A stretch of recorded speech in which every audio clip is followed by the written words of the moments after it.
Why, hello, and welcome to issue 657 of Geek in the City Radio. I'm one of your hosts, Aaron Duran. I'm one of your other hosts, Beanarita. And I am your other host, Cable Hashitani. We're back, suckers. Woo!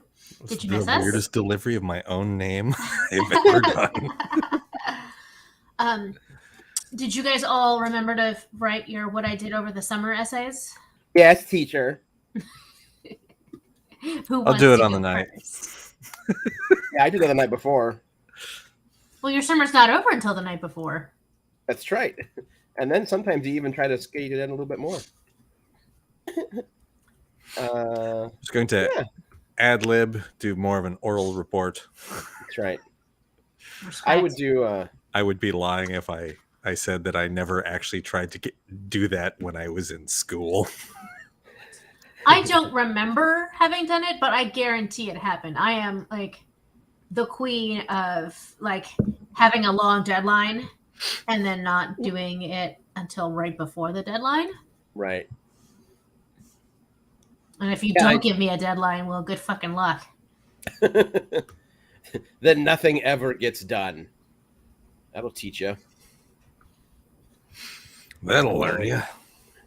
Well, what did you guys do on your break? Went to my job. Well, yeah, that's okay. mostly what I did. I yep. Went to work. Yeah. Actually worked more during our break than like other normal times of the year, which it's probably counterintuitive to taking a break from the show if you're just gonna like fill that time with more work. But yeah. Yeah. Oh, No. I thought Cable was just like deep in thought. Oh, did we lose him? We did. Whoa. Maybe he'll come back like Maybe I did last time. Maybe he had to run to get his essay. Well, now I gotta shrink this for a minute so your face isn't a fucking PayPal donate icon. Maybe my face is a PayPal donate icon. All right, there it is right there. Your face. Have you ever seen for sure? Do you know? Really? Truly? Look it. It's your face now. Scan Bean's face and make us money. Money, please. That's gonna look. I don't know if that's more or less weird than if that icon wasn't over my face. I don't know. It was weird just to watch your arms flapping with a QR code around them. Yeah. I don't wonder what happened to him. I don't have to resend him the link because it's just up and running. No, he knows how to get here. Yeah. Just give him a minute. I know. He'll come back. Anyway, what'd you do?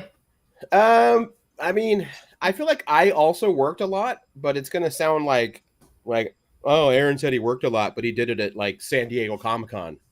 I mean, that's work. It is work. Like everything I did down there, I had fun, but it was all work related or work adjacent.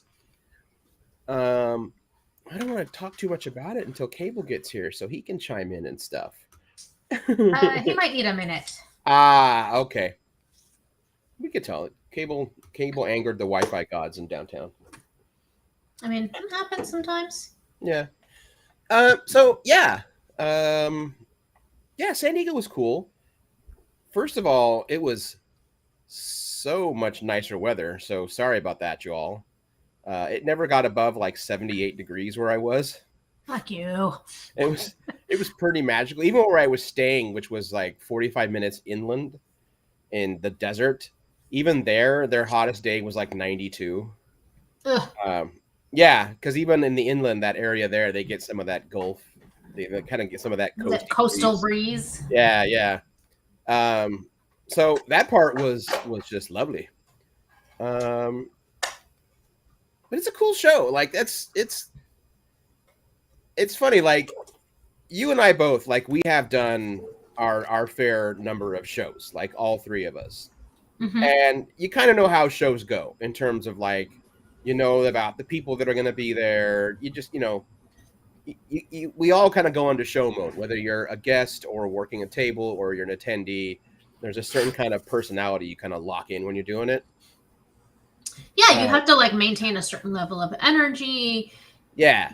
Talking on a like for a prolonged periods of time. or for a large portion of any given day is tiring because it literally does dehydrate you. Oh yeah. This is like that what we're used to times like 10. Mm-hmm. Because It's Emerald City's huge. Emerald City's gotten a lot bigger. I mean, I'm sorry, but like as a rule, I'm used to shows that are maybe 45,000 people, Mm-hmm. and I do believe San Diego sold 120,000 tickets. I don't know if that many people were there in a single given day. Saturday inside was packed. Absolutely packed. But from people I know who have been doing San Diego for years, they were like, there is so much elbow room on this con floor compared to years past. They apparently did not make as many large vendor or exhibitor spots as available this year because they widened the walking aisles. They gave more room for people. Smart. Yeah. So I didn't bump into any less people than any other show. You've got like the waddlers that just kind of do this and they walk in the middle of the aisle really slow, and then there's the ones that can't go in a straight line. They only move like bishops on a chessboard. They only move in diagonal motions. And then of course you've always got the intersection stoppers, the ones that are moving with purpose and then just stop. And try to figure out where they want to go next. And as always, everyone lacking any form of spatial awareness as to their back. The bigger the backpack, the less you're aware you're wearing a big backpack. So you get smacked a lot.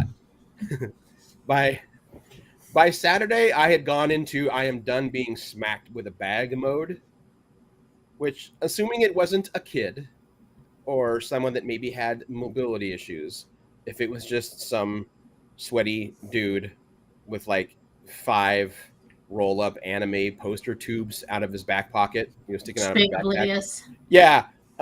If he spun and hit me, I kind of just pushed back and I would spin a couple of them away. Like when the ping pong ball hits the bumper, like normally, and I would just spin them. And they had that look of like, whoa, what happened? And I was like, hit me with your backpack. That actually became a very enjoyable game for me. It became a very fun way to pass the time. It was just like, let's spin the con attendee.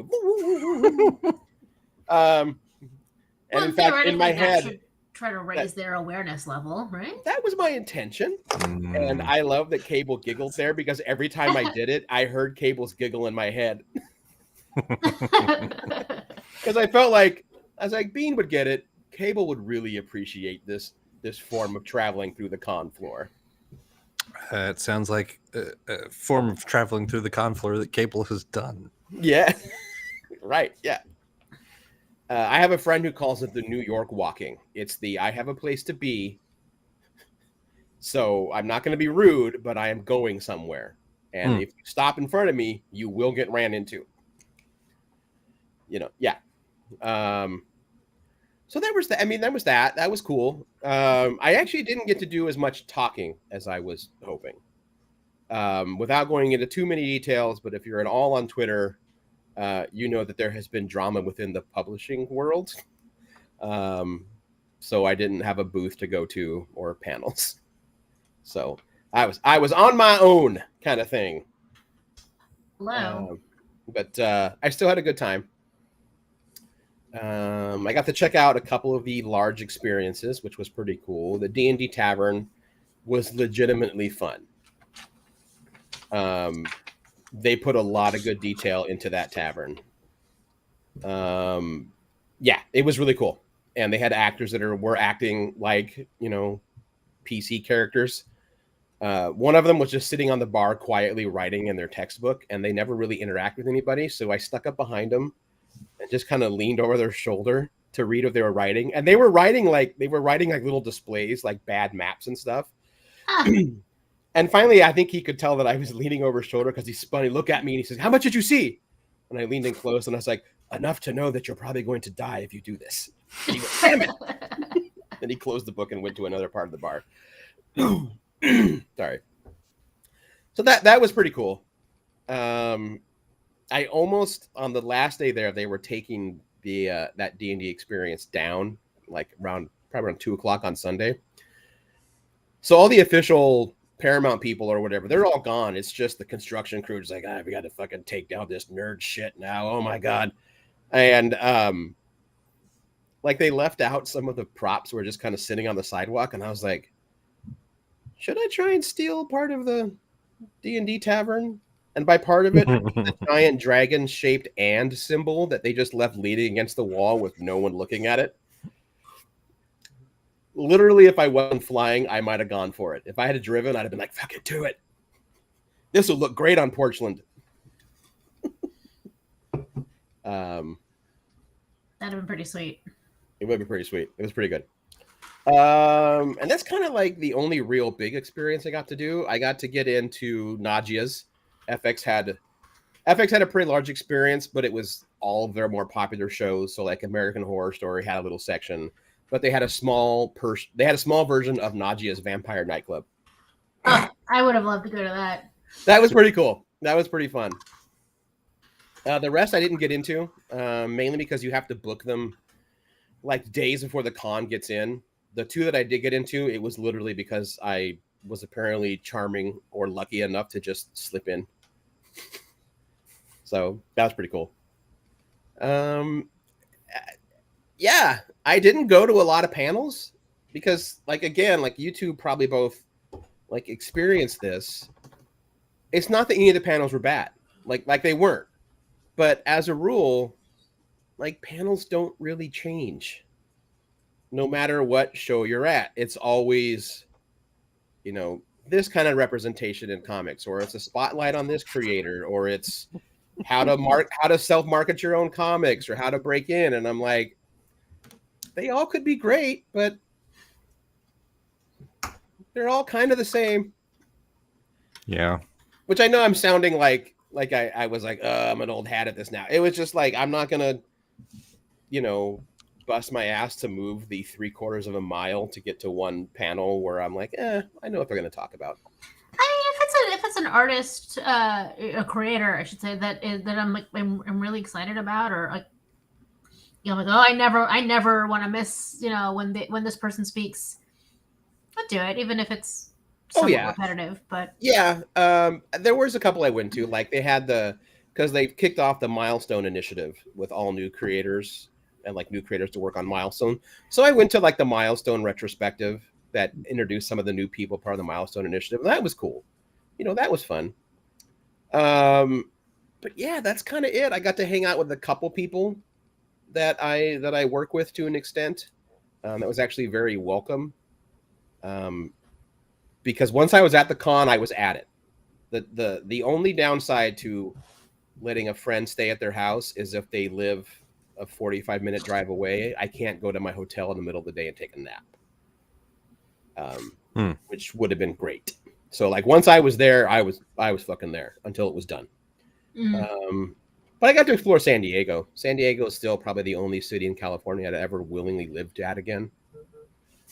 San Diego's pretty. It's really nice. And again, it doesn't get that hot. That's its biggest advantage. And it has the best tacos in the state. As a rule, San Diego has the best Mexican food in California. Good to know. So there's that. Yeah, and you can tour the Star of India, which is cool. It's an old tall ship. It's pretty fun. I've done that a couple times, but it's always good times to do that. But I feel like I've been to San Diego, like the city, since I was a child. Yeah, last time I was there was with Jen and I. Years and years ago, at least 11 years ago, was the last time I was there, not counting just this last weekend or whatever. Right. But yeah, it was fun. You get to see all the cool toys that you can't ever afford, or I can't afford. Cable's losing it because I am ignoring the chat. Otherwise, I will also get disrailed. I'm laughing at Denise. I'm having reactions because someone's being a little gremlin right now, and like, if you knock over my new plant and my bones, I'm going to be really upset, and I'm in the middle of a thing. So That happens. Just making faces at the cat's activities. Not even at the Yeah. cat, because she doesn't give a fuck if I look at her right now.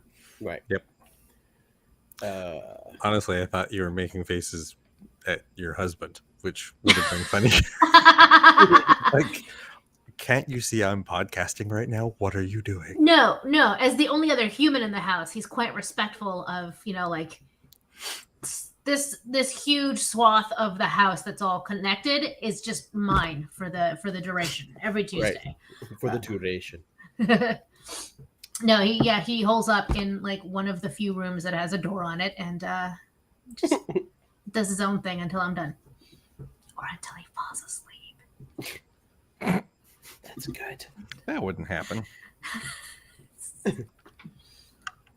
So yeah, that was what I did. I don't know if I feel bad. I feel like people were hoping for a more exciting report. I never once attempted to get into Hall H because that's madness. So here's the thing with as far as convention stories go, and convention reports. It doesn't matter what's going on in Hall H. Everyone can tune into that and watch trailers, and it's like that's on YouTube. And any story that you're going to tell in a public forum on a podcast that is recorded and distributed internationally, yes, everything is going to sound very tame at the middle. Like, it's going to be, I did this, I saw this was great, this could have been better, but overall it was all great. Mm-hmm. The stories you want to hear, the stories that any listener that wants to hear about any convention, can't tell here. You're never going to get to hear them on a podcast. No.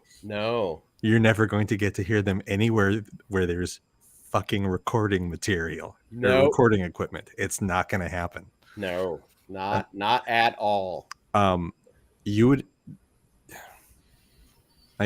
have to get me super drunk to do that, but you would have to get Aaron almost dead drunk. Especially these days. To get him to slip up. Yeah, I feel like maybe even 15 years ago, I was more eager to be like, screw it. I'll say what I want. Let God sort them out kind of attitude. Mm-hmm. Very much not so now.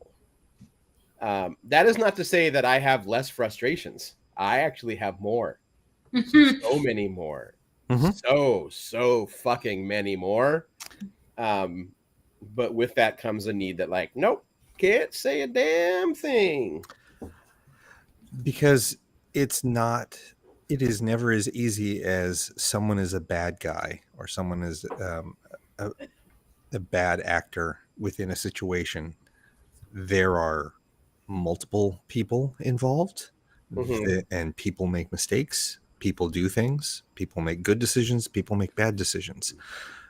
Some people who are making the decisions affect people who have no control over those decisions. And it is a complicated mess. And taking the time to point out one person for doing shitty things or just blanket saying, company X is just awful. It's like, there are things that people can't talk about because of fucking NDAs, dude. That what you're yelling about isn't what's going on. It's it's the prestige always. It's all exactly. What you're complaining about is the goddamn distraction, which means it's doing what it's supposed to do. Yeah. I will add that there were some people that I spoke with down in San Diego that are professionals in the industry, who should know better than to make light of certain things or to not have a problem talking about stuff that they really do not have the facts on. And I'm not saying in this particular situation I have all the facts. I can actually tell you that I do not, but I know which things are categorically untrue. And I ran into creators that thought it would be hilarious to either make a joke about it or had no problem continuing to spread something that they had no way to verify whether it was true or not. Mm-hmm. And I will remember those people. I also ran into quite a few people that were like, "This fucking sucks, man. That's rough." That's a perfectly acceptable response. Mm-hmm. Yeah. Very much so. Yeah. And if people are, like I said, if people are curious, like if you're anything on comic Twitter or you've even seen me tweet stuff like Season of the Bruja is still out there and going strong, all of this has to do around like Oni stuff that I honestly know nothing about. Like, I'm just a person trying to keep the book out there. And that's kind of what Sarah and I are doing. You know, so that is what we're doing. And for all intents and purposes, we are apparently doing it very well. Apparently the book is, yeah, no, that's good. Like, and apparently they're like, everyone's very happy with how Season of the Bruja is doing, which is nice to hear, because hopefully that means we get to do a volume 2, which we both really, really want to do. So I would not like this to be a one and done story. So certainly doesn't feel like it was written that way. Oh no, it's not. I mean, and I'd say that not just as knowing that that's true, but like the book physically does not read that way. No. Even with the last issue coming out next week, August 10th, without giving away spoilers. Yeah. How many issues have you picked up, Bean? Look over there. I don't care. I mean, I do, but whatever. It's fine. No, I haven't stepped foot in a comic book shop in.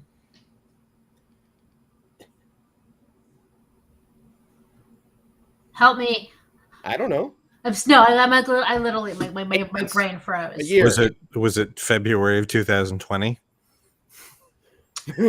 No. I went in at least one more time after that to clean up my box and say, I don't have a job, so I should not have a box right now. Okay, so there we go. Like a year ago. Okay, that's fine. Well, you know a guy who has access to them, so you know you got that. I do, but I do want to go buy them. Oh yeah. Norm is talking about how a certain website literally made up the rumor that Henry Cavill was making an appearance. Then they wrote an article that he was there because DC was going to make a surprise announcement about him returning to play Superman. And then when none of that happened, because it was not fucking real, they then wrote up a follow-up about how fans were disappointed and why wasn't Cap. Like, you know what? It was Screen Rant. Screen Rant, you suck. Oh, okay. And also, I'm tired of getting job postings of Screen Rant on LinkedIn. I know what they pay, which is basically nothing. And sorry, you're a hack site. There, that one I don't mind burning down.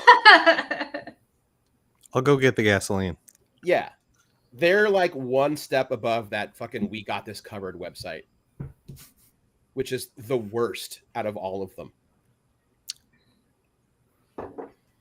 At least Screen Rant tries to like look like they got original sources, but whatever. I get frustrated because Screen Rant used to be a really good film review and interview website, and then they got bought by venture capitalists. And capitalism do what capitalism do. Mm-hmm. Yeah. Yes. Burn it down. I saw some really cool like He-Man Mega Blocks. Apparently Mega Blocks are getting a little better now. That's the other quasi Lego company, right? Mega? It is a company that is compatible with Lego. They make sure that their blocks work with Lego, but they are a different quality of plastic. Yes. But they're probably the number 2 block company. I think it was them then. Yeah, they've teamed up with Mattel. So like there's just really cool miniature Castle Grayskull that on the drawbridge it comes in basically their version of their minifigs, whatever they call them, of a Prince Adam and a He-Man, but you attach them under each other. So when you spin the drawbridge of Grayskull, it goes from Adam to He-Man. That's cool. That's clever. I like that. Yeah, no, that was pretty cool. I had to be careful. I know how easily I could get back into He-Man because the figures that they do now are pretty fucking cool looking, but I'm not. So. Sorry, I'm laughing at Bex's comment. No, Bex, you're not wrong. They are Yep. They are vultures because almost every time you get venture capitalists involved in your company's dead. Mhm. They're gonna kill it. Vulture capitalist, venture capitalist, potato. The exact same thing. Yeah. Mm-hmm. But yeah, that was it. Like in the end, I had a good time. One thing I'll add to San Diego, and I don't know if it's always this way or if they've really tried to become more focused. Again, having attended and helped put on many a convention, I know how chaotic they can be. And San Diego felt actually incredibly organized and ran very smooth, considering they added extra COVID steps before people could even. So you had to get this wristband that either proved you had a negative test within 24 hours or you were fully vaccinated. That's great. Yeah, and then that wristband got you access to get your badge, your badge and lanyard, which all have their own RFID chips in them. So there's no swapping of badges. Like you scan to get in, you scan to get out. And that's always going to have some technical glitches, but as a rule, it worked pretty well. But once the con had started officially, you couldn't even, people who don't know how the convention center is laid out, like there's the street or whatever, San Diego blocks off that entire street. Like there is no traffic there at all. You can't even get past that for even attempting to enter the convention center proper if you do not have that wristband that shows you are COVID compliant. They won't even let you approach the building. And then in the building, masks were 100% mandatory, regardless of your vaccination status or test status. It did not matter. And I'd say that at least like 95% of the people like stuck to it. It sounds like, from what I saw on Twitter, there was an empty booth across from the booth of friends of the show, Monkey Minion. Mm-hmm. That was an empty booth that kept getting squatters. Yeah. And they were C-list celebrity squatters that always refused to wear masks. Yeah. The other group that I would say that also was the worst at wearing the masks was the private security company that either San Diego or the convention center hired, because they're all wannabe cops. This is my shocked face. Yep. Yeah. They were the worst at being masked up. Yeah, but that was loud of me. But Sorry. good on the events organizers for doing the this and versus either or none of the above, like a lot of places are doing. They're like, oh yeah, masks are optional, you no longer have to show proof of vaccination. I'm like, yeah, Emerald City's just throwing their arms up and being like, fuck it. Because they're Reed Pop. Yeah. Mm-hmm. That was out loud, huh? Well, everyone knows. Everyone knows it's Reed Pop. But everyone knows how Reed Pop acts too. Reed Pop will always be money first. Sorry, listeners who work for Reed Pop, but that's true. Hey, that's two places I've pissed off now. Oh well, whatever. Yeah. After you just finished bragging about how good you are at keeping your mouth shut. Well, it's not. You know what? All they have to do is be better. There's a difference between chiming in on a topic that many people have an opinion about, especially people who work in this particular industry. Nothing negative is going to happen to everyone who's complaining about what this convention company is doing or that convention company is doing, because they're still going to do those bad things. They're not going to punish anyone for it. They don't care. Ultimately, it comes down to.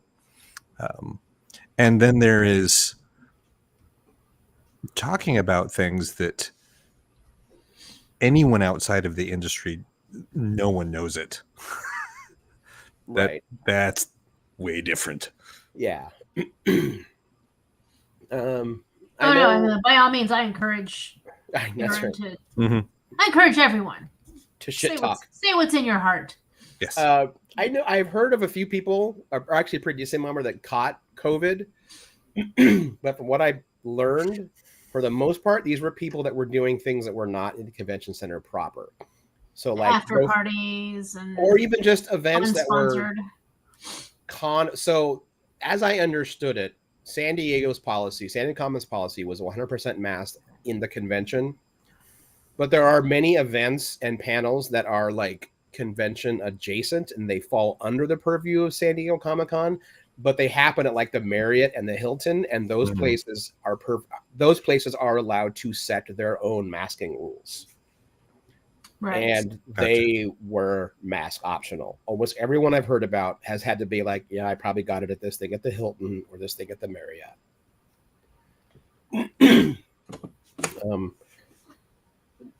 My mask was rarely off when I was indoors. It was to eat or drink or to pose for a quick photo, and then I would put them back on. Mm-hmm. You know, so yeah. But yeah, that was my San Diego trip. It was nice. It was good. When I go again, it would be nice to have friends there with me or people that I could be around.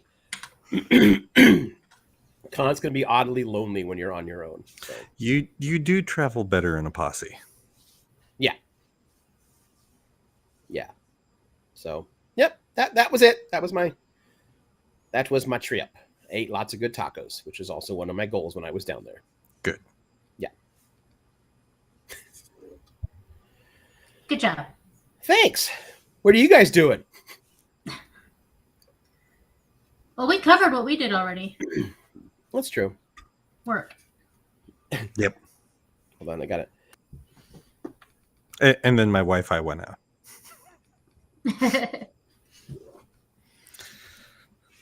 Well, I mean, we should talk about like the really sad, depressing news from yesterday.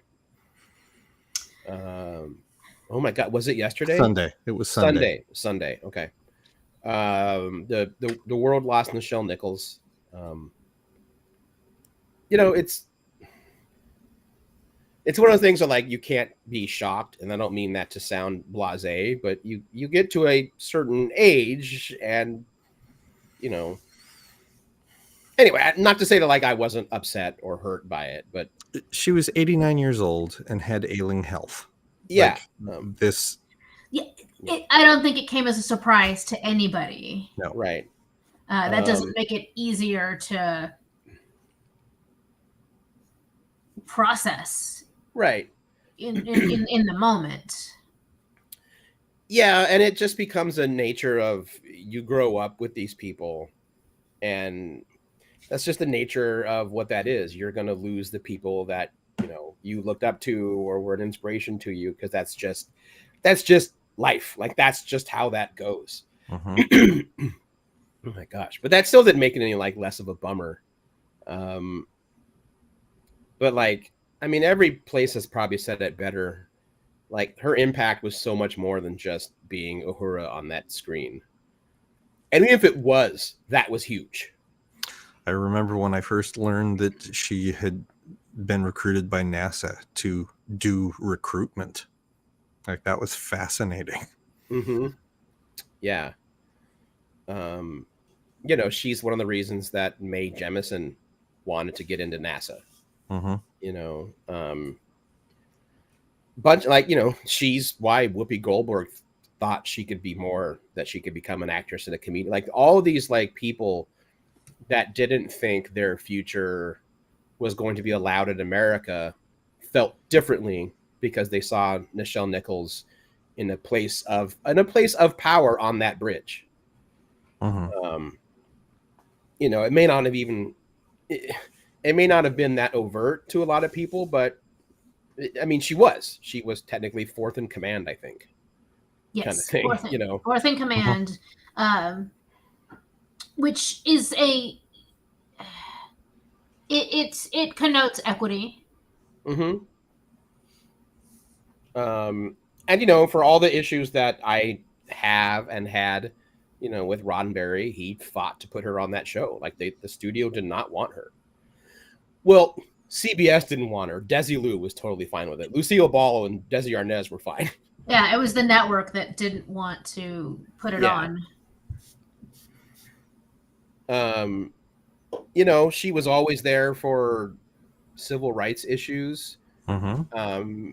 When she was able, whenever there was a writers guild or an actors guild strike, she was right there, like in the picket lines with them. When she really didn't have to be, but she was. You know, she was George's lady of honor at his wedding, as he called it. Oh, I didn't know Nice. that. He did this really beautiful write up about how she had been there in so many like big moments of his life, and he asked Walter Koenig to be the man. Was it the man of honor? What do they call that? The Best man. group. Best man. And they asked Nichelle to be the matron of honor, or the maid, and she's like, "I am no matron. I am no maid. I will be the lady of honor or best lady." And they're like, "Oh, all right, that's Best lady. So that's what they listed her as. Like on their wedding, it's listed her as best lady. Walter is best man. She is best lady. That's what she wanted. Nice. That's reminiscent of her line of "Sorry, neither." Right. I had no idea that was ad-libbed from what I have read. Where, yeah, and that where episode. Susie's like, "Fear not, fair damsel. Sorry, neither."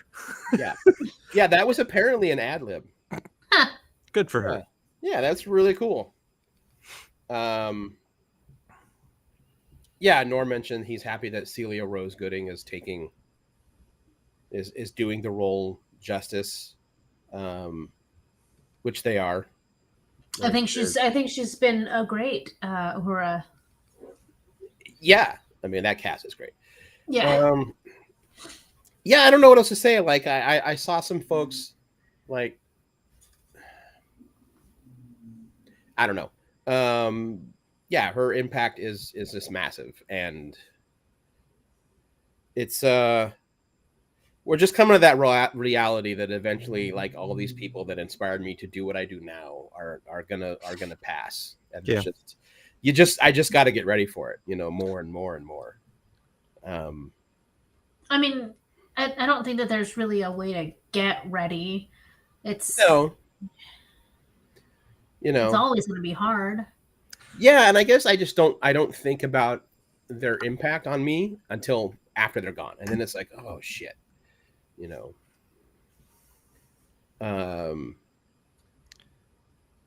I would posit that it's more important that you are absorbing the impact that they are having on you and doing something with that inspiration than it is to,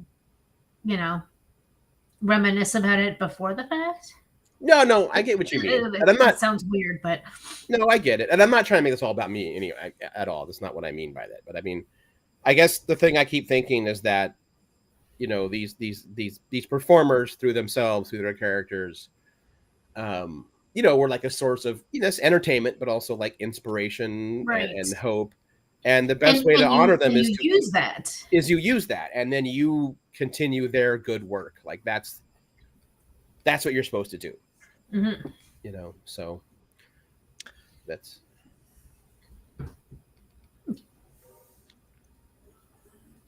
that's it. I wish that was very well said. Thanks. I don't. I never know how to publicly talk about anyone's passing without getting into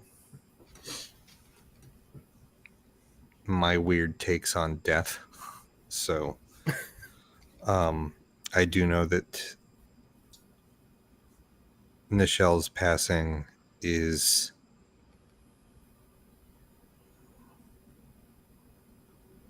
I don't have the words for it because I still haven't found the words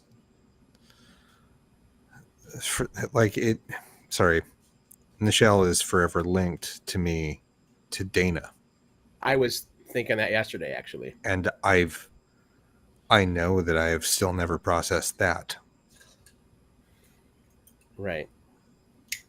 And that was 2019. Yeah. I remember having a thought the day I read about Nichelle Nichols. And it felt weird to have this thought that oddly felt kind of comforting in that I still mourn and miss Dana. But a part of me was like, she's never going to have to experience the day I know she was dreading, because she had told us all. She's like, I don't know how I'm going to process and survive when that day comes. You know? And it was a weird to think like, okay, she was spared not having to have the worst day of her life. A lot of terrible things that she never had to experience. Yeah, yes. But it was an odd sense of comfort for me to think that. You know? I follow your logic on that. Yeah. It's not an uncommon reaction at all. So I don't think that's... I don't think it's weird, and I don't think it's inappropriate or anything like that. It's a balm. It's a balm that a lot of people, I'm not gonna say rely on, because that's not what I want to put across. But you know what I mean. It's something that helps a little bit in the moment. Yeah, and in the end, I will do what I always do when I feel like I need to honor or think of Dana. I will eat a raw oyster, have shitty whiskey, and listen to loud ass punk rock music. Like, that's kind of the best thing you can do. You know, the things that she loved. That and biscuits and gravy. Those were her jams. Yeah.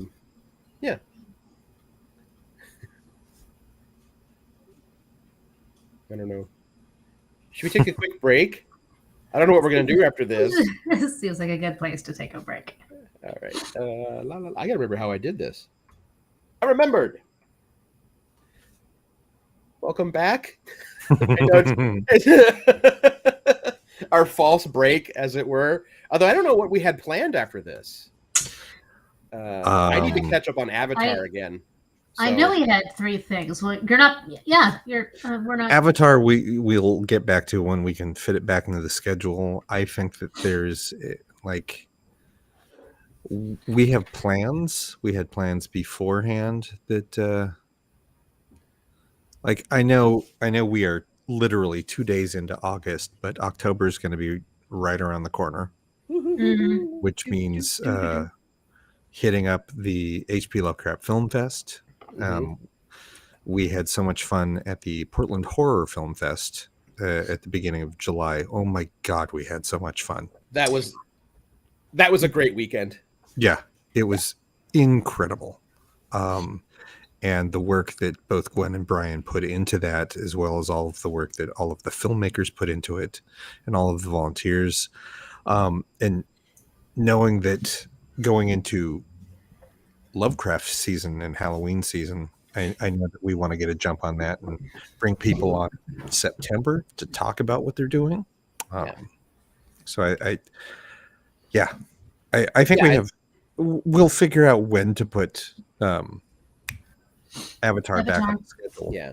I know RevNat wants to pop on again this month because A, I've got another cider coming out with him, and B, the Lord of the Rings show is kicking off. So he's getting twitchy, y'all. I'm totally excited about at least one of those things.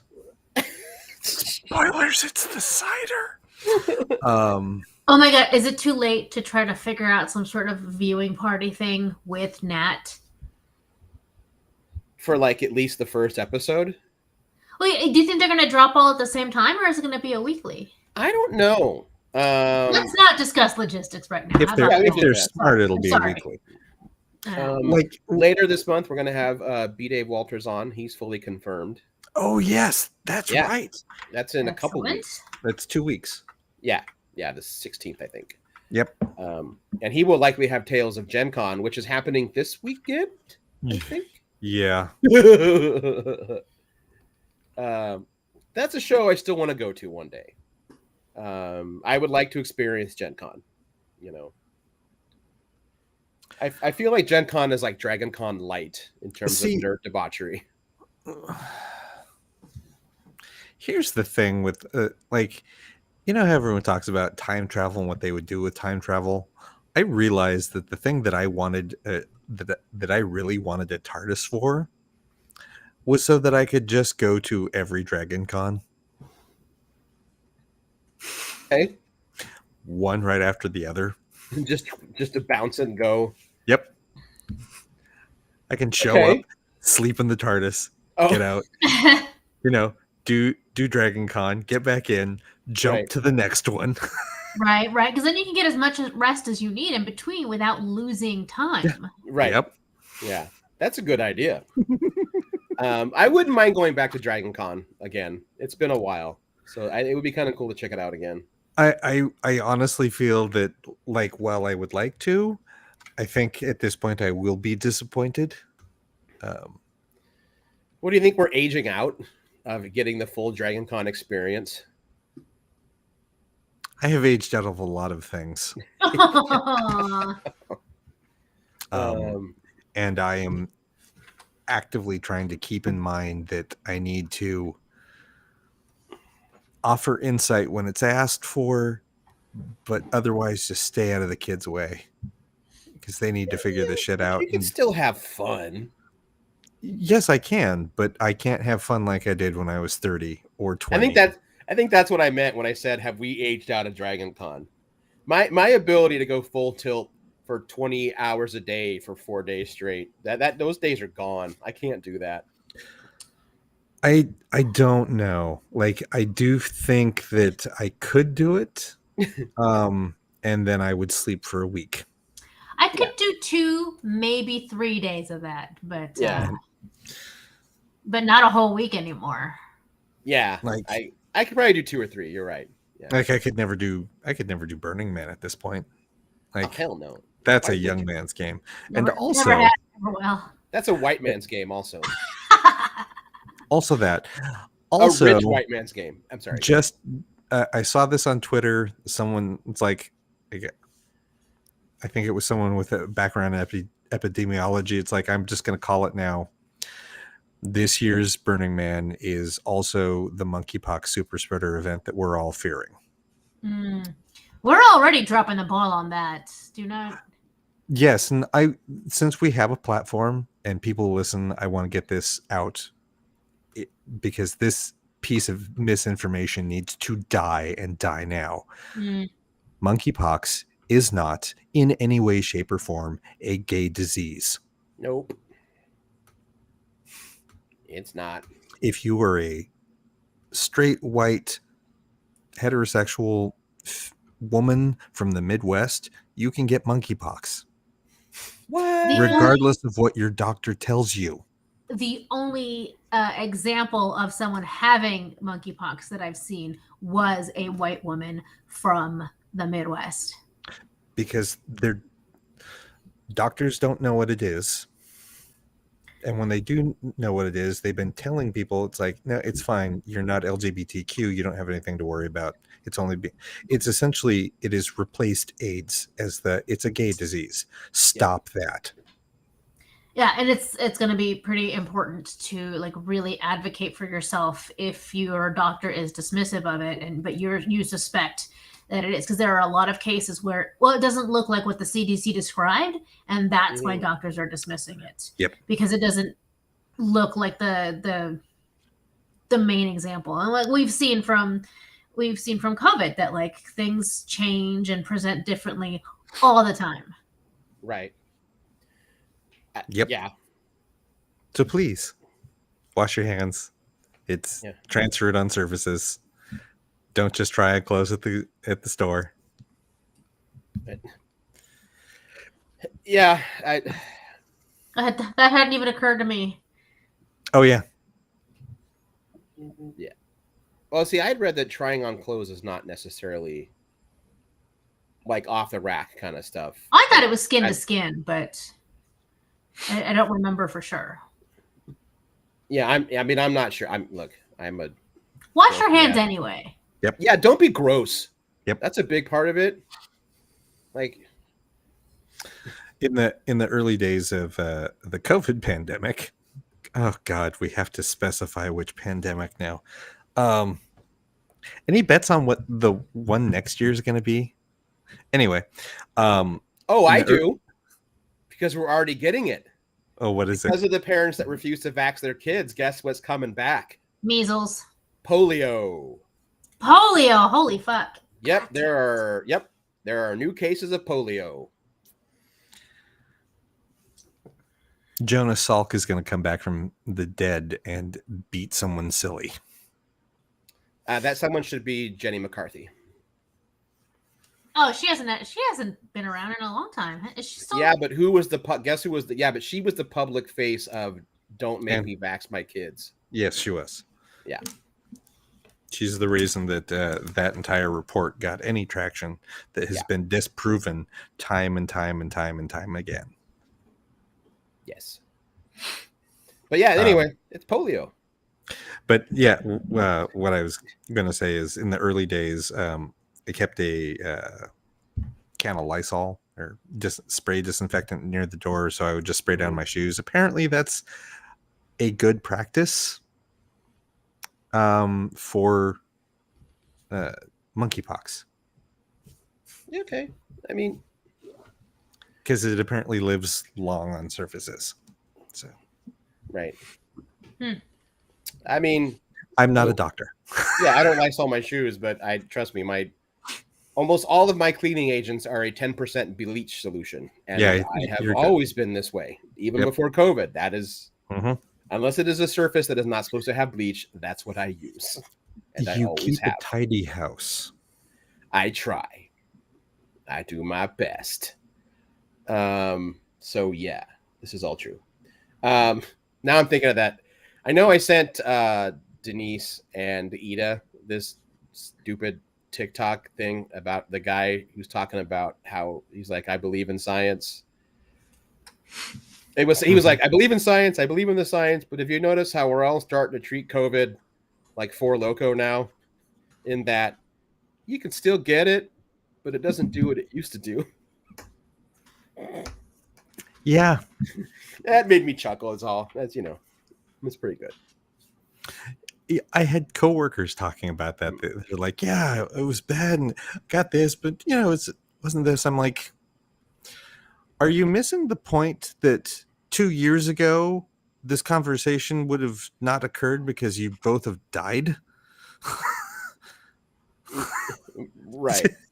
Like, I don't. Like, it will eventually become like a flu, because a virus does not survive if it kills 100% of its hosts, and a virus is just like us. It is genetically designed to keep living. Norman, there is a monkeypox vax, isn't there? Or there's something similar to it? Or they're close?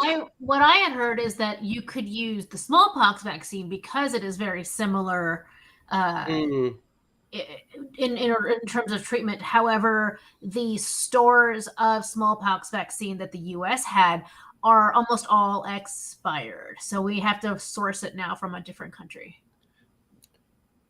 We also stopped vaccinating people for smallpox. Because it was like a basically eradicated thing, wasn't it? Yes. But unless you go to certain parts of the world. Opponents of that were trying to say, if you eliminate doing this, we're going to have something else take its place. Right. That's where we are now. I wonder how long is a smallpox vaccine good for? The three of us, noted physicians and viral experts. There we go. Zach in the chat, he's like, "Hey, there's that Iraq trip paying off for us. We would get smallpox vaccines before going over to Iraq, but I can't remember if I had to get one both times or just the first time, and then you're good for, for how long?" Well, all right, man. Yep. Yeah, it's currently not being widely distributed by the government.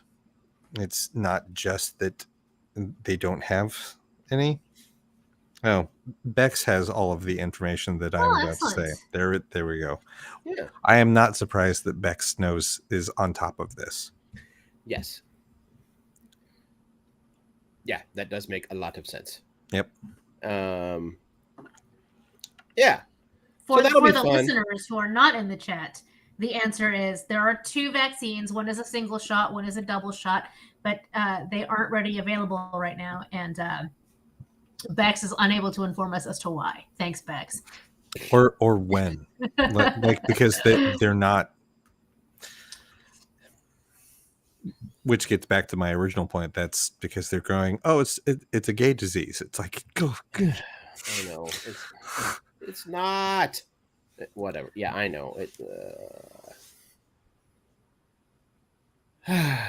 So if and this proves anything, it's that people should read some articles and read things that are peer reviewed.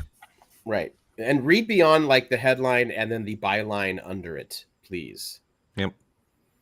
And also figure out where your media sources are getting their money.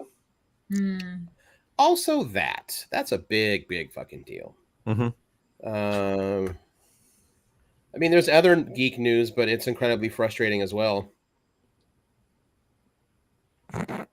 Which one? The one where Warner Brothers is shelving Batgirl. Oh, the irredeemable. No, that's another movie. Oh, why are they shelving it? Did they say? The story going around is that it was not for quality reasons. It is that the new people who run Warner Brothers now, which is Discovery, they feel that DC movies need to be giant theatrical events, and they are basically killing every HBO Max DC movie planned. Also probably killing every HBO Max DC series, which means the likelihood of you seeing Titans or Doom Patrol or any of those shows coming back another season are probably very, very slim. No, I heard a report today that said that they screen tested Batgirl and it did so poorly that they're just like, well, I guess we're just gonna cut our losses. But that wouldn't make any sense because it's not theatrical, so it's not like they're putting money into the theaters. I mean, it was an HBO Max movie, so it's like, who cares if it's so bad? There are still people that are going to watch it, and it literally costs nothing to flip the switch and put it on there. This makes it sound like neither one of these stories are true and something else is going on. With this kind of stuff, I now just always assume it's whenever new bosses take over, they have to throw their metaphoric dick on everything to make it theirs. And probably also their literal one. Yeah, that's just what I assume. And yet, for some reason, Warner Brothers is still going to try to fucking air the Ezra Miller Flash movie. Why? I don't know, because they just love the punishment.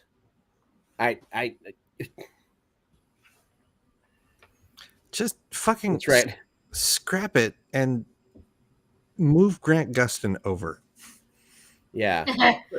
Especially since the Flash is ending after season 9. They haven't said that too. And I read like, oh no, they're canceling the Flash. I'm like, y'all get 9 seasons of that show. Good run. That's a good run. It's like, oh, that was unintentional. It's a good run. Yeah, that's good. That was good. Didn't mean to do that one. Because he's the Flash. Right. Damn. Walked right into that one. Uh-huh. Yeah, and as Zach mentioned, Sony released Morbius twice. Well, that's because they're stupid and don't understand how the internet works. They don't understand memes. No. Also, how does they probably pronounce it memes? It's Morbin time. Also, like, speaking of that, how the hell does Jared Leto keep getting work? I don't fucking know. He's apparently trash to work with, not a good human. And when's the last Jared Leto movie that actually did well? I don't get. I'm only angry about this because he's allegedly going to be cast as the Hatbox Ghost in the Haunted Mansion movie, and I am very upset at this. Allegedly. I have a hard time knowing if that's true or if it is something that someone dreamed up to help go, how do we figure out whether or not people really want to watch a Haunted Mansion movie? Tell them we're going to cast someone that no one likes and see what they say. and see. I think the Haunted Mansion movie is an actual go, though. Like, it's in production. True, but what's the fastest way to get more hype for it and find out? Like, if you're an executive, I would leak this. It's like tell them we're hiring. Tell them we're looking at Jared Leto for it. It's like, why would we do that? We wouldn't. Just give it to, leak it to whoever you leak things to in Hollywood. I don't know. Right. All right. I get that. It's a bad idea. The casting that did come out with it is a good idea, is they cast Jamie Lee Curtis to play Madame Leota. That's pretty fucking cool. Yeah, okay. That's cool. I'm down for that. Yep. Yeah, that's good. But yeah, don't cast Jared Leto in anything anymore. He's not a good person. No. He sent used condoms to Viola Davis to show that his Joker is edgy. Yeah. That's funny. So yeah, no, he is 100% awful. I'm sorry, that seems like the sort of thing that someone would get arrested for as a sex offense. And yet you can do it if you say that I'm a method actor. It's like that's not what method is. do we also like the person who really didn't find it funny was Viola Davis's husband, and they apparently had to make sure that Jared Leto was nowhere around him whenever he was visiting his wife on set. And allegedly, she would have been totally fine with him doing whatever to Jared Leto. So I'd have been there for that. Yeah, pretty cool. Yeah. Nerd stuff. What else we got? There's the question of do we have thoughts about the Wakanda Forever trailer? I think it looks cool. I think it looks super fun. I like that they are turning into the fact that they are not ignoring that Chadwick Boseman has died. Like, the movie is clearly going to be about mourning and sorrow and moving on beyond that. And how do you do that? Yep. I don't know how they're going to explain how he's passed away in the movie.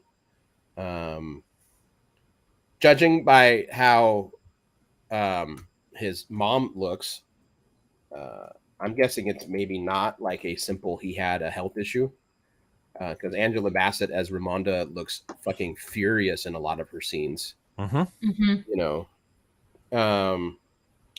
Yeah, so I'm jazzed for it. I think it looks great.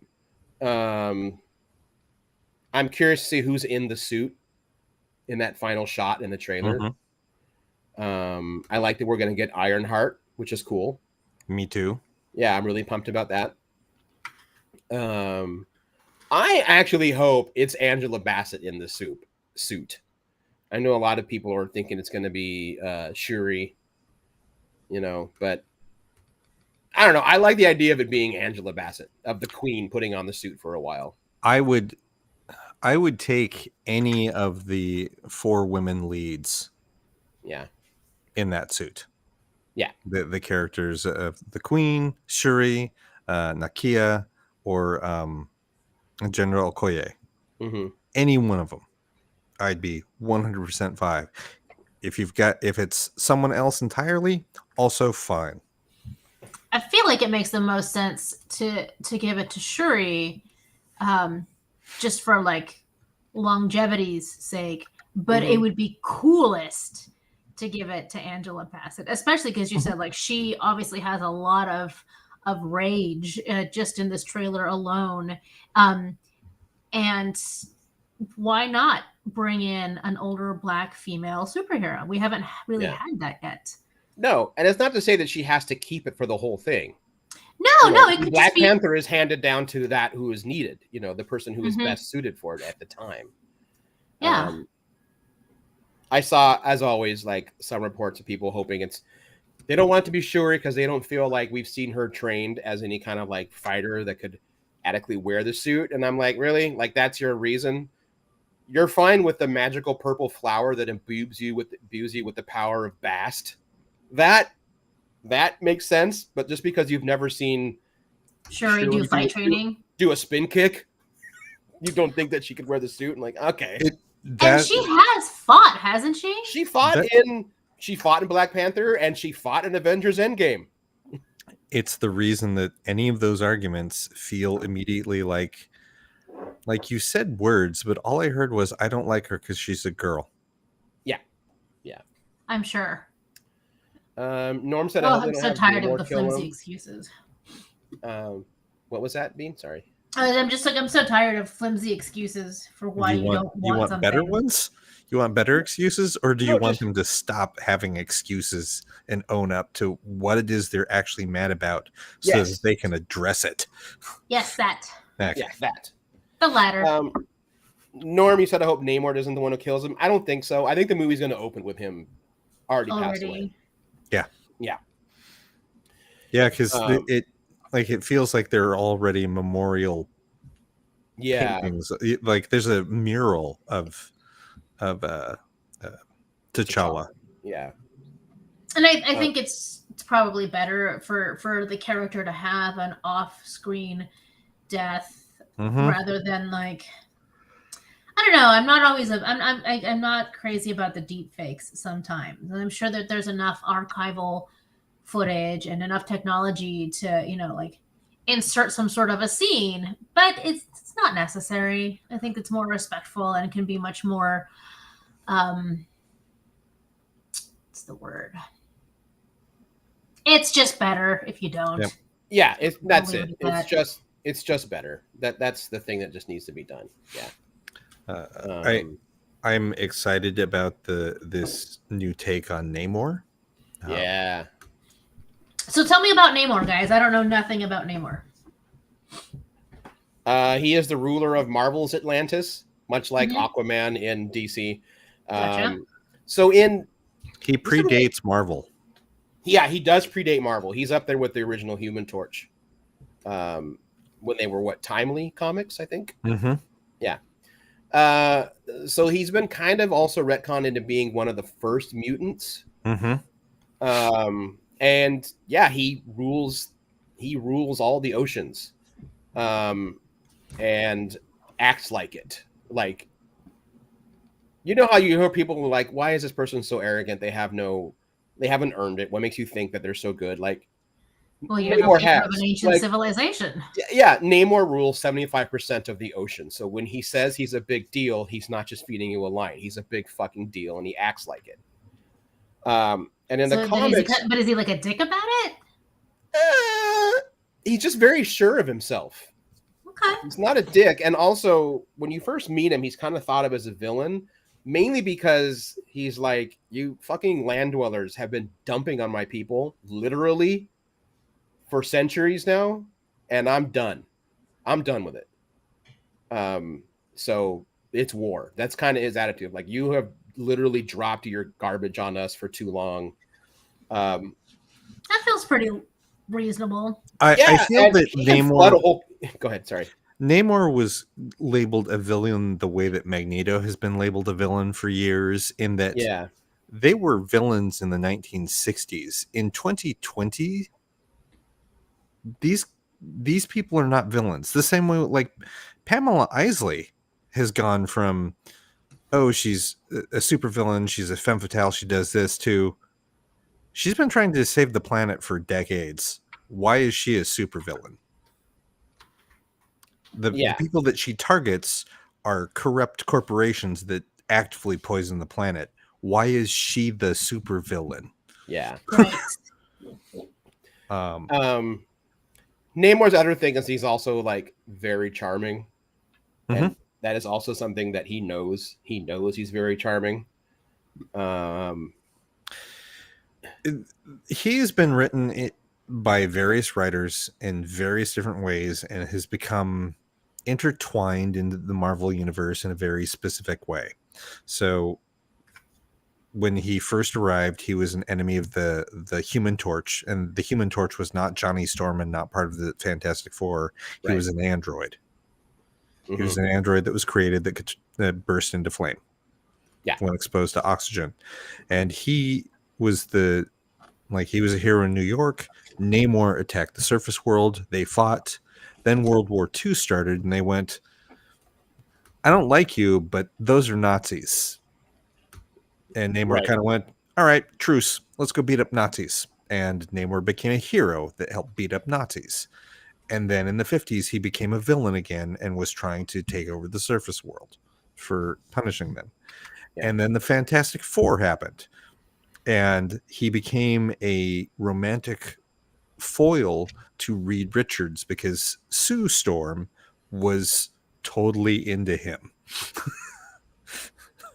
Yeah, something that you will see if you read a lot of comics that have Namor in it, especially within the last, I'd say, 20 years, almost every single person who writes Namor knows that Namor fucks and has no problem letting you know about it. He's not braggy about it, but like he's like he is Imperious Rex, but he's also like very respectful about it. There was one of the issues where he talks about like they're in the middle of a fight, and he talks about this person he is seeing that she is an independent person who is free to do as she wishes, and that he is honored that she has chosen him or something like that. But in a quieter bubble, he's like, and I am perfectly fine with just her and I. And then he gets really quiet and says, however, sometimes she likes to bring friends, and I will enjoy that decision as well. There's an issue where like he basically brokers a deal with another underwater race that looked like a competition between like a lobster and a squid. Mm-hmm. And after the agreement, like this queen has like fallen for Namor because just that's how Namor do. And like they have this kiss between this humanoid looking person, which is Namor, and this lobster squid looking thing that does not have any kind of humanoid features at all. And when he's done, I forgot what Marvel character was. They were like, did you actually kiss her? Like, why? And he's like, your feeble ape brain cannot perceive beauty beyond your own ignorant standards. She is a powerful queen of a noble empire and is deserving of your respect and my love. And I will not hear about it. Like, that's like, and then I think the character was like, you have some slime on your lips. And he goes, thank you. You know? Yeah. Modern writers have taken a more, he's not a hero. He is not a villain. He is a ruler of everything anything that's not above water, he rules. And therefore he operates on a completely different level. Hickman put him in the Illuminati. Yeah.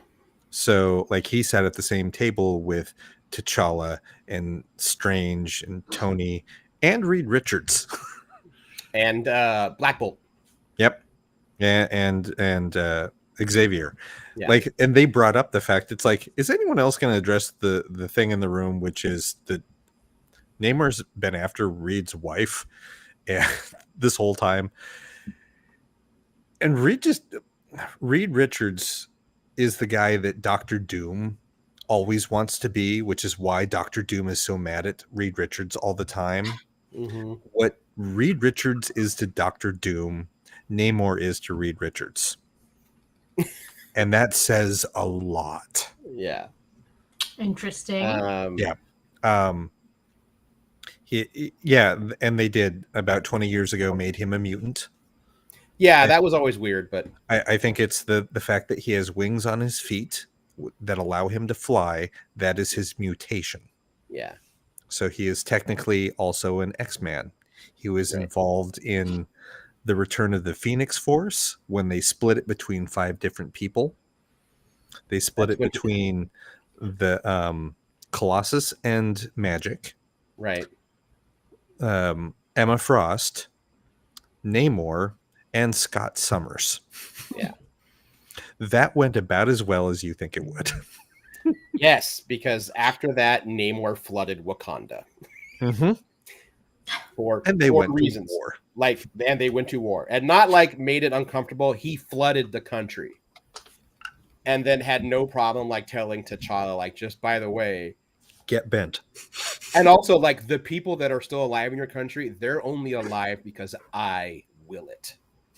I will drown them all if you get up in my face again. Namor is very much a ruler that will protect his people by any means necessary. Like, that's his thing.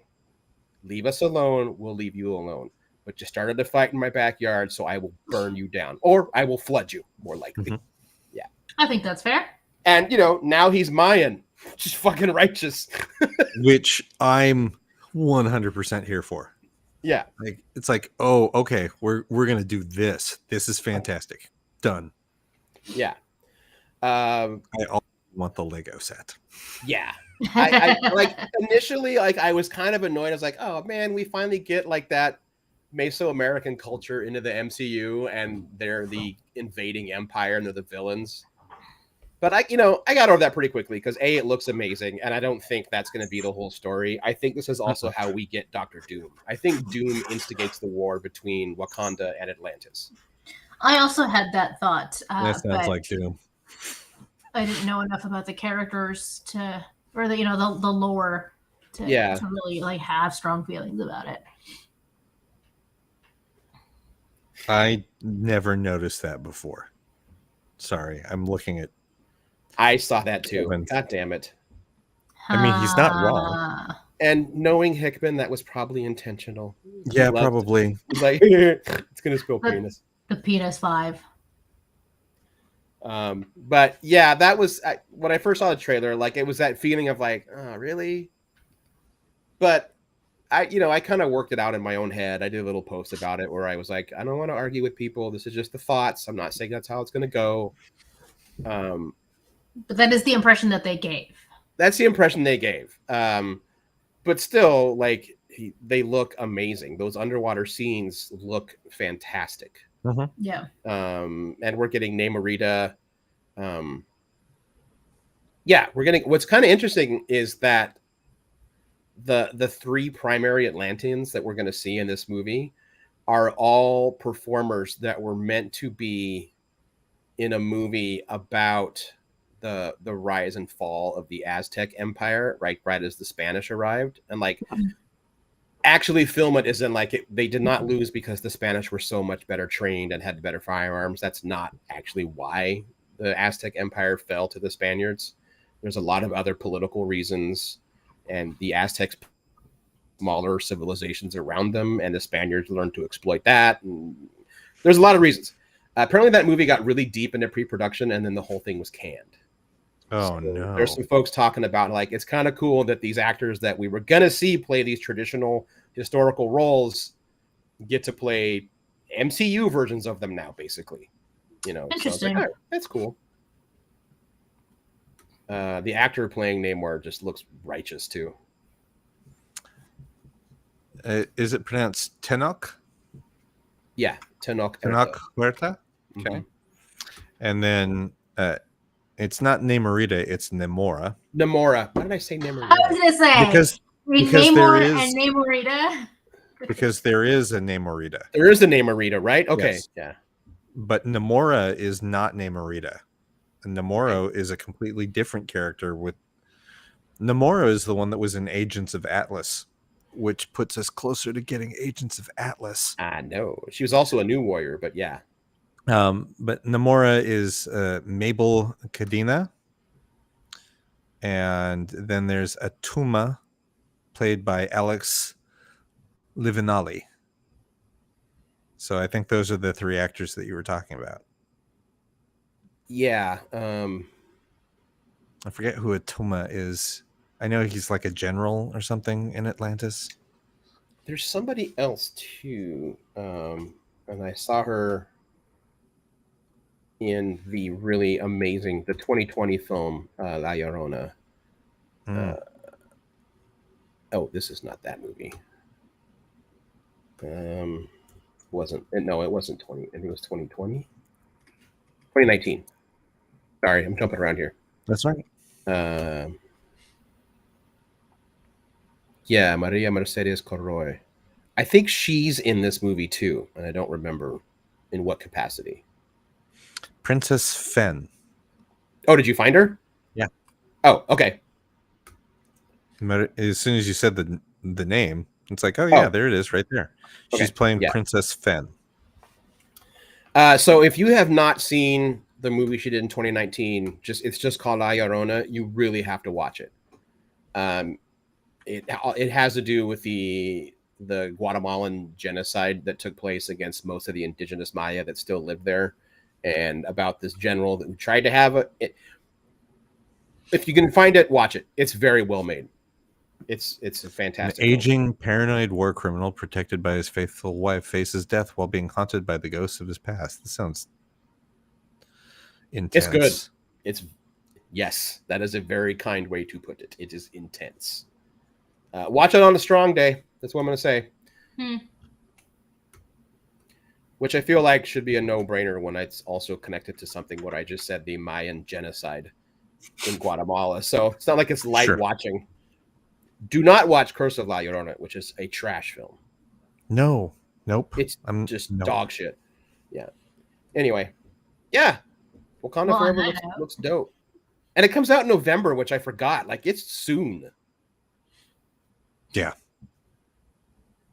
Yeah, it's really soon. So it's cool. I think the other trailer that I probably really loved that I saw bits of was the Quantum Mania one. If only for this great line that Kang has, where Ant-Man, basically has the line of like, I'm an Avenger. You've never faced an Avenger before. And Kang looks at the camera and says, "Oh, you're an Avenger. I'm not sure if I've killed you yet." And I'm like, "Oh, nice." Yeah. So anyway, yeah, that's it. Oof. Yeah. What else do you guys got? I'm looking forward to the return of Lower Decks in a couple weeks. Yes. With the appearance of DS9. Yep. Just keep circling. Just keep circling. I want to know how Strange New Worlds will cross over with Lower Decks, because that's happening. Can't wait. Yeah, Well, I can only assume that they're going to that the Strange New World cast is going to get animated versions of themselves.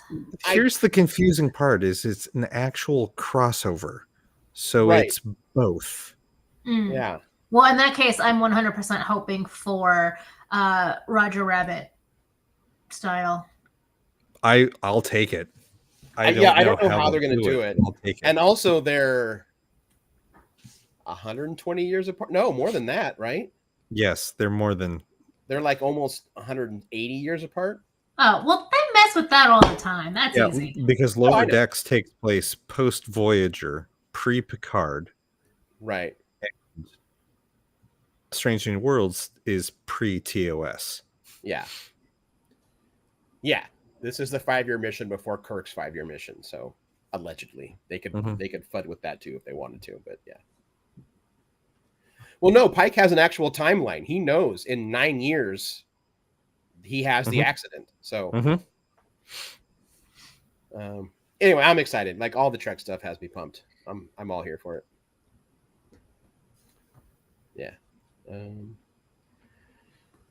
Well, that should be a good place to wrap it up, you think? I think so. Yeah.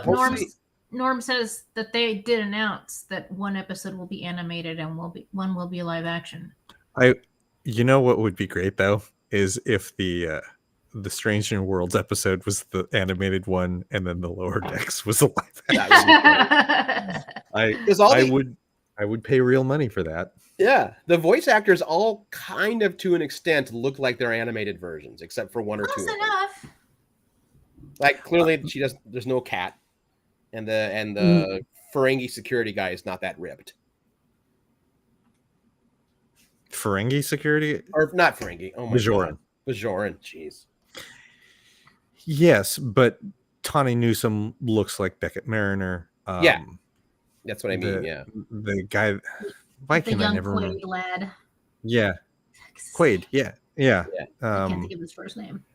Yeah, but he plays like he looks like Boimler. That They could make it work. I mean, Oh, obviously yeah. they have. They've already done that work. They've already done it. Right. God damn it. I can't remember the actor that plays Rutherford. All I can think in my head is Pillboy. Pillboy. Eugene Cordero. Eugene Cordero. Yep. Yeah. I hope sometime in the future you both eventually catch up with Orville New Horizons, because damn, that show is not fucking around this season. Right. The next episode that Matthew and I are watching is Tale of Two Topas. That's next week. Yep. It's yeah, we're prepared. And there's a rumor they are getting another season. Like, apparently Hulu has been very impressed with the turnout. It's not Hulu. Or now it's Disney? It's Disney. Right. What?